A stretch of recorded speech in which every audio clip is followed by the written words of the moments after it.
تو یہ ماحول اور منظر تھا کہ جب امام حسین مناظر کو دیکھ رہے ہیں. روایت ہے کہ امیر المومنین بیچ میں پڑے. مدینے کے اندر شکایت لانے والوں کی کثرت ہو گئی اور اتنا ہجوم مدینے کے اندر ہو گیا کہ لوگ گھبرا گئے کہ مدینے میں کیا ہونے والا. اب امیر المومنین کی ایک روایت یہ ہے کہ مشکل میں پڑ گئے. خلیفہ وقت کو سمجھانے جاتے ہیں تو وہ الٹا یہ کہتا ہے کہ اے ابو الحسن میں سب جانتا ہوں یہ آپ کے بلائے ہوئے آدمی ہیں جو مجھے خلافت سے معزول کرنا چاہتے ہیں. لوگوں کے پاس آتے ہیں تو لوگ کہتے ہیں کہ یا امیر المومنین آپ خود ہی بتائیے کہ ہم کہاں تک ظلم کریں گے. ہماری بہنیں ہماری بیویاں ہماری بیٹیاں اٹھائی جا رہی ہیں, مسجد میں شرابیں پی جا رہی ہیں, زنا کاری کھلے عام ہو رہی ہے, ہر طرح سے ظلم روا رکھا جا رہا ہے, ہم کہاں تک برداشت کریں. تو مولا ان کو کیا جواب دیں اور خلیفہ کو کیا سمجھائیں. تو روایت یہ ہے کہ پوری کوشش کی امیر المومنین نے بیچ میں مصالحت کرانے کی اور نہج البلاغہ کے کچھ خطبے ہیں جس میں امیر المومنین نے مصالحت کا تذکرہ کیا. یہاں تک کے بعد یہ طے پائی کہ مصر والے سب سے زیادہ ناراض. مصر کے گورنر کو معزول کیا جائے عبداللہ, وہ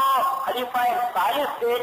بھانجے تھے, ان کو معزول کیا جائے اور محمد ابن ابی بکر کو وہاں کا گورنر بنا کر بھیجا جائے. اب روایت یہ ہے اور جلدی سے ہم گفتگو کو اختتام تک لا رہے ہیں کیونکہ آج کی گفتگو بہرحال بات کو اس مقام تک پہنچا دینا ہے ورنہ تقاریب کا سلسلہ بڑھتا ہی چلا جائے گا. تو اب ایک مرتبہ عبداللہ کو معزول کر دیا گیا, محمد ابن ابی بکر کو گورنر بنا دیا گیا اور کہا گیا اچھا تم جاؤ. مصر کا قبیلہ اور قافلہ تو چلا اور کافی لوگوں کو بھی سکون ہوا کہ خلیفہ ہماری بات ماننے لگے. اب روایت یہ ہے کہ جب مصر کا قافلہ چلا تو راستے میں انہوں نے دیکھا کہ ایک شخص اونٹ کو بھگاتا ہوا تیزی سے چلا جا رہا. لوگوں کو شبہ ہوا, اس کو جلدی سے روکا گیا تو اس کی تلاشی لینے پر ایک خط نکلا اور یہ خط خلیفہ ثالث کا تھا عبداللہ کے نام, مصر کے گورنر کے نام, اور کہا تھا کہ میں نے مصر والوں کو بہانہ کر کے ٹال دیا ہے. جیسے ہی یہ تمہارے پاس پہنچے پہلا کام یہ کرنا کہ محمد ابن ابی بکر کے سر کو کاٹ دینا اور اس ہنگامے کی جڑ کو ہمیشہ ہمیشہ کے لیے ختم کر دینا. اب اہل مصر نے جب یہ خط دیکھا تو غصے کے انتہا رہی واپس پلٹے, سیدھے مولا کائنات کے پاس آئے, کہا کہ یا امیر المومنین آپ بیچ میں پڑے.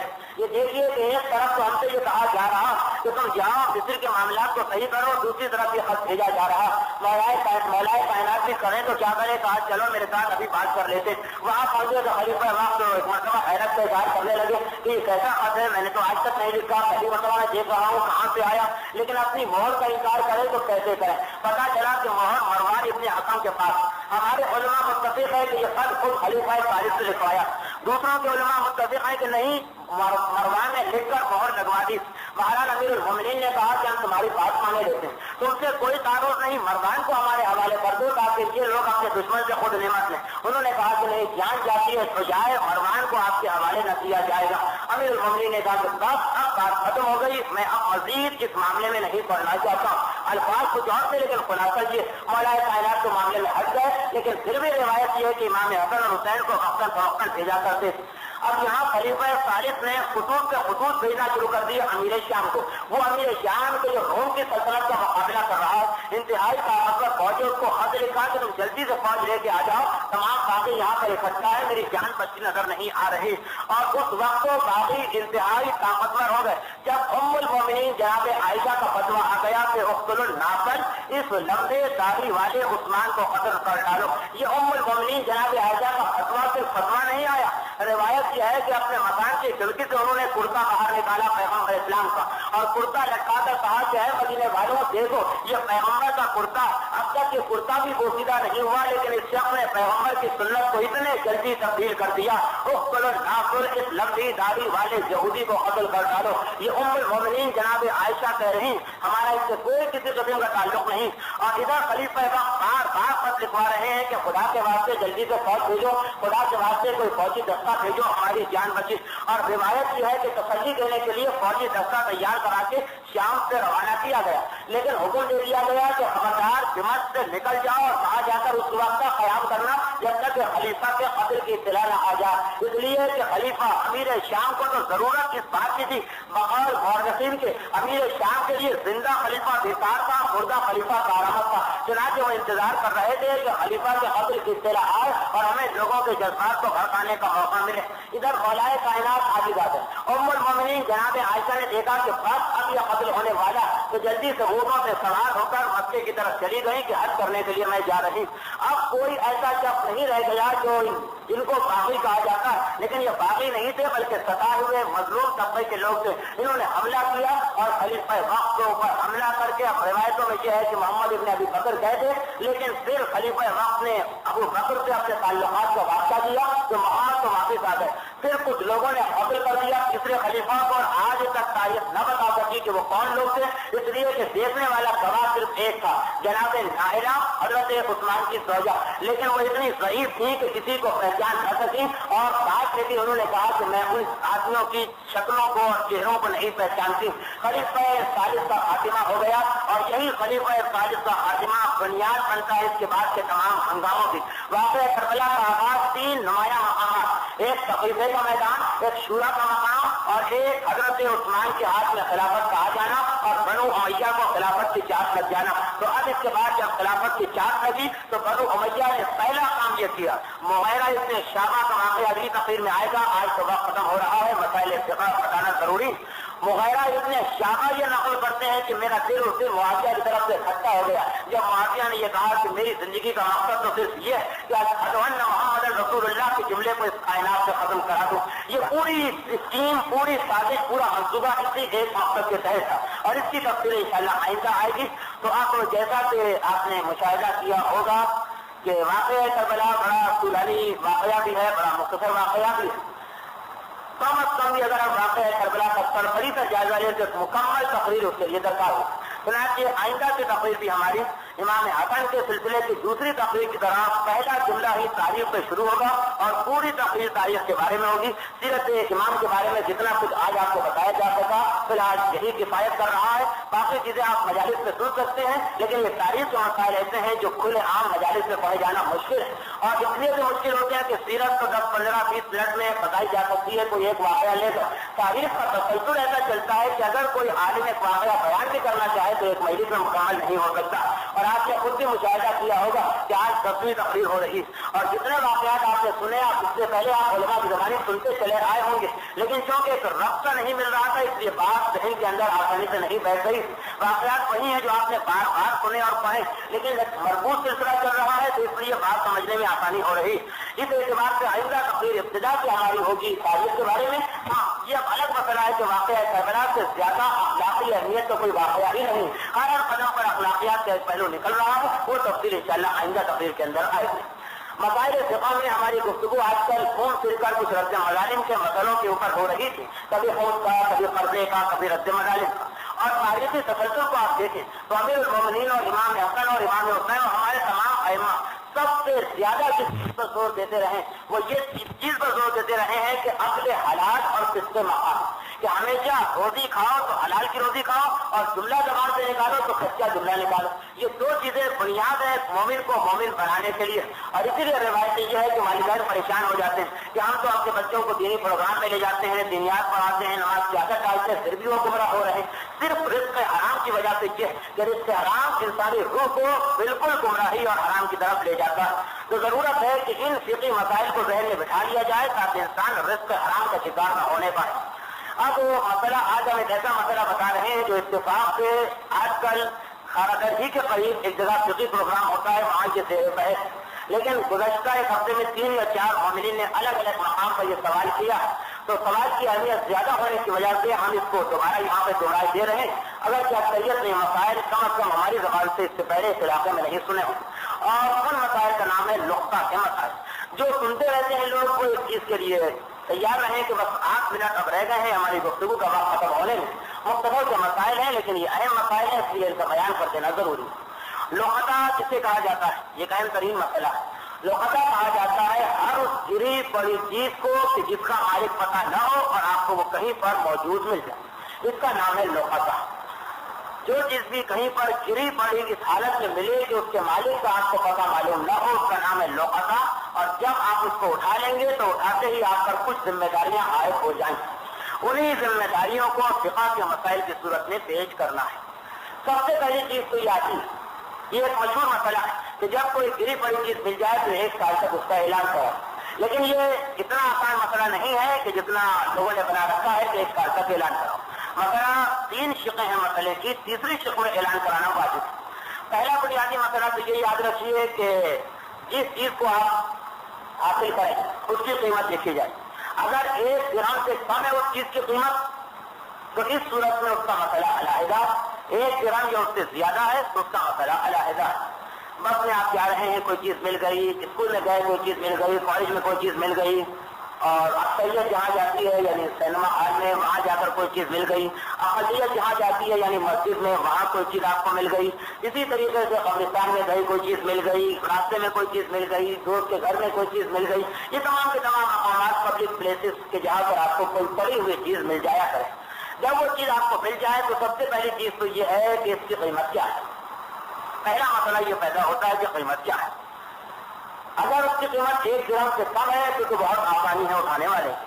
اور اگر 1 درہم ہے یا اس سے زیادہ ہے تو تھوڑی ذمہ داریاں عائد ہو جاتی ہیں۔ اب ذمہ داریاں عائد ہونے کا مقصد یہ نہیں ہے کہ صرف آپ کو ذمہ داری ہی ادا کرنا ہے، بلکہ اس کا انتہائی ثواب بھی کہ جو کسی مومن کے مال کو ضائع ہونے سے بچائے اور مومن تک پہنچائے، انتہائی ثواب اس کا کہا گیا ہے، جہاں تک کہ اسے اللہ کے راستے میں جہاد کرنے والا بتایا گیا ہے۔ تو اب انتہائی اہم مسئلہ ہے، اس لیے اور توجہ سے سنا جائے تو بہت آسان مسئلہ بن جاتا ہے۔ 1 درہم سے کم ہے تو بہت ہی آسان چیز، لیکن پہلے یہ طے ہو جائے کہ 1 درہم کیا ہے۔ اب 1 درہم کی مقدار، درہم تو پرانا سکہ ہے، 1 درہم کی مقدار آقا خمینی نے اپنی کتاب تحریر الوسیلہ کے اندر یہ بتائی کہ انگریزی جو پاؤنڈ ہے، جو برٹش پاؤنڈ، اس کا 1/4 حصہ 1 درہم کہلاتا ہے۔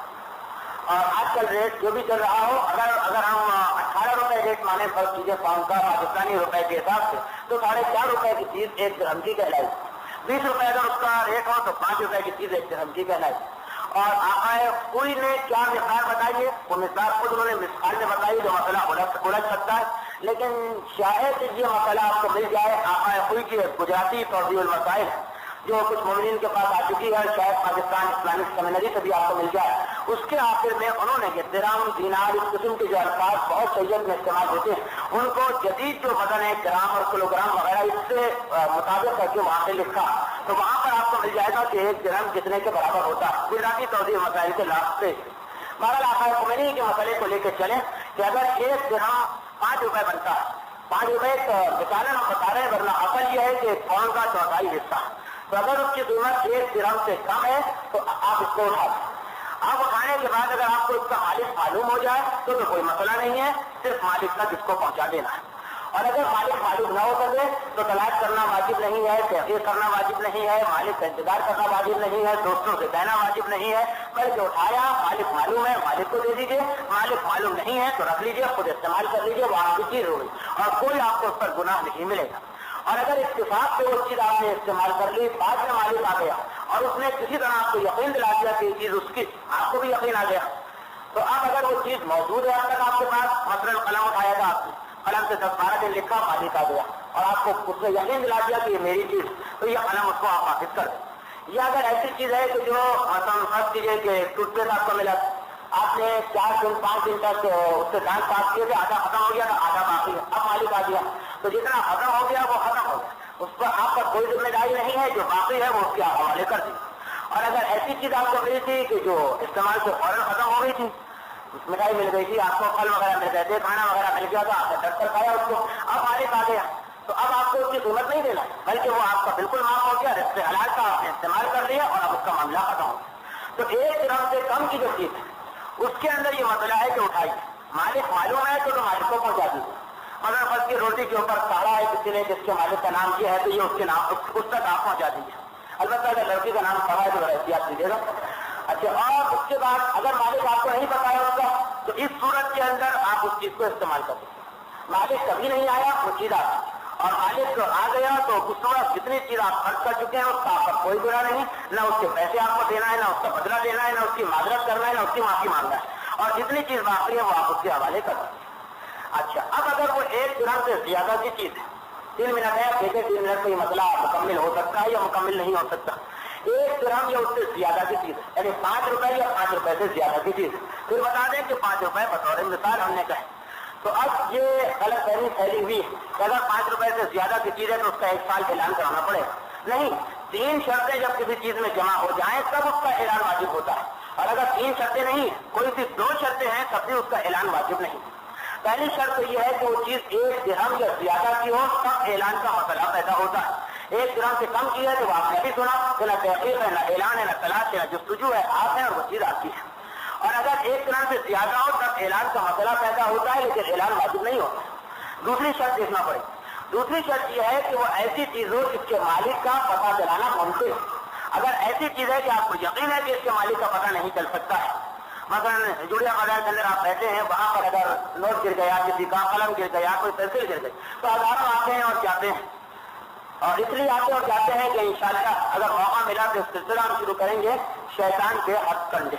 اور اس میں وہ شیطان کے دھوکے بتائے جائیں گے جس سے شیطان ہر گروہ کو بہتاتا ہے، عابدوں کو، زاہدوں کو، عالموں کو، عارفوں کو، مومنوں کو، غیر مومنوں کو۔ اس میں تفصیل آئی تھی کہ شیطان یہ کہتا ہے کہ اگر کبھی تمہیں میرا پتہ تلاش کرنا ہے، کبھی آپ شیطان سے ملاقات کرنا چاہیں تو آخر وہ رہتا کیا ہے، ہاؤس نمبر کیا ہے، اسٹریٹ نمبر کیا ہے، مکان کیا ہے، کدھر رہتا ہے، وہ کس علاقے میں رہتا ہے، تو شیطان نے آپ کو اپنا پتہ بتا دیا کہ میں کہیں ملوں یا نہ ملوں 2 مقامات پر ضرور ملوں گا، ایک جہاں پر عورتیں بیٹھی ہوں گی وہاں پر میں بھی بیٹھا ہوں گا، اور دوسرا بازار کہ بازار میں جو گاہک کھڑے ہوں گے یا دکاندار بیٹھے ہوں گے میں کوئی نہ کوئی شیطان ضرور ہوگا، بس اور بھی دیکھنے کی ضرورت ہے۔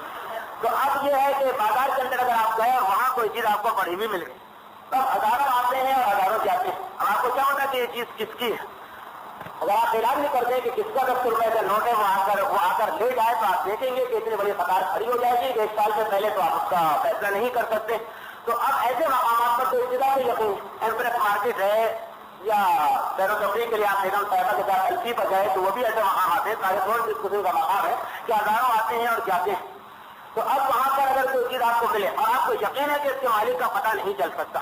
خلاصہ یہ تو کسی بازار کا مسئلہ نہیں ہے کہ آپ آخر کی توضیح میں تاریخ اور کلام تلاش کرنے لگے، مسئلہ صرف یہ کہ ہر وہ مقام یا ہر وہ چیز جو آپ کو ملے اور ملنے کے بعد آپ کے دل کو یقین ہو جائے کہ اس کا مالک نہیں پتہ چل سکتا تو آپ اس کے لیے بھی 1 سال کا اعلان ضروری نہیں۔ بس جیسے ہی وہ چیز ملے یقین ہو جائے کہ مالک پتہ نہیں چل سکتا تو احتیاط کے واجب یہ ہے کہ فوراً آپ اس کو کسی مستحق سید یا غیر سید کو دے دیں، آپ کی ذمہ داری ختم ہو جائے۔ یہ ہو گئی 2 شرط۔ اور تیسری شرط بڑے مزے کی شرط، اور اسی لیے جو مزے کی شرط ہے تو وہ آئندہ ہی ہفتے آنا چاہیے تاکہ 1 ہفتے تک آپ سوچتے رہیں اور مزہ پڑتا رہے۔ آج کا وقت پورا ہو گیا، چند سیکنڈ شاید زیادہ ہی ہو گئے ہوں، تو آج کی نشست ہماری اسی مقام پر ختم ہو رہی ہے۔ آئندہ کی نشست صرف مکمل طور پر تاریخ کی نشست ہوگی، بیچ میں کچھ تجزیاتے رہیں گے اخلاقیات سے، لیکن ابتدائی گفتگو سے تاریخ کی نشست ہوگی۔ اور اب دلچسپ ترین گفتگو تاریخ اس لیے شروع ہو رہی ہے کہ امیر معاویہ اور اس کا بچپنا، یزید اور یزید کا بچپنا، یہ بڑے دلچسپ واقعات۔ یزید کے بارے میں تو آپ نے سنا کہ وہ ایک جنگلی قبیلے میں چھوڑ دیا گیا، معاویہ کے بارے میں بھی یہ کہ اس کی ماں نے لے جا کر پہاڑ کے قریب اس کو پیدا کیا تھا، وہاں چھوڑ کر آ گئی۔ اب وہ حضرت کس طرح یہاں کرتے ہوئے گھر سے پہنچے یہ ایک الگ مسئلہ ہے جو تفصیل کے ساتھ انشاءاللہ آئندہ تقریر کے اندر آئے گا۔ تو آئندہ تقریر ابتدا سے انتہا تک تاریخ کے موضوع پر ہوگی، پھر اگر موقع ملا تو اس نقطے کے مسائل مکمل کرنے کی ہم پوری کوشش کریں گے، اور اس کے ساتھ ہی آج کی نشست ختم ہوئی۔ انشاءاللہ آئندہ منگل کو آپ سے ملاقات